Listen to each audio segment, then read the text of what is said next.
la France n'est pas le seul pays concerné par les intempéries. De l'autre côte de la frontière, l'Italie est également en proie à de graves inondations depuis ce lundi 4 octobre. Les dégâts sont énormes et les crues sont incontrôlables.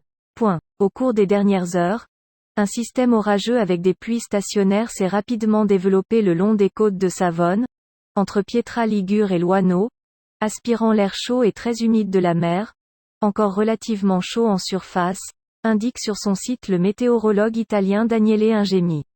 Des pluies torrentielles, le 4 octobre et encore la nuit dernière, ont durement affecté certaines vallées de l'arrière-pays ligure, en particulier la région de Savone. Dans la haute vallée de Bormida, les eaux ont piégé les véhicules, emporté les ponts et les autorités appellent à ne pas se rendre dans ces zones sauf en cas d'extrême nécessité, indique ce tweet de la protection civile italienne. Le Letimbro, à Savone, a totalement débordé de son lit, provoquant des inondations brusques et incontrôlables dans la ville, comme le montrent ces images sur le compte Twitter des autorités de la province de Ligure. Au Caire Montenotte, dans la province de Savone, 496 mm de pluie sont tombés en 6 heures, établissant le nouveau record national pluviométrique. Entre pluie record et chaleur record, le changement climatique s'accélère et les catastrophes se multiplient, s'alarme Marco M., météorologiste et climatologiste. Les autorités mettent en garde dans les régions touchées contre la possibilité de glissement de terrain isolé causé par les pluies précédentes.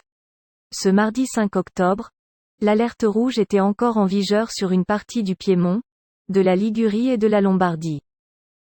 Les bulletins météo et alertes sont régulièrement mis à jour sur le site de la protection civile ici, à consulter.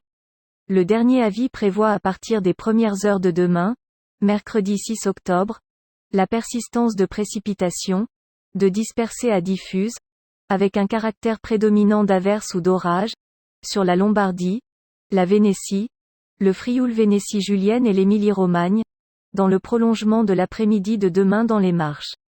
Les phénomènes s'accompagneront de fortes averses, d'orages de grêle locaux, d'activités électriques fréquentes et de fortes rafales de vent.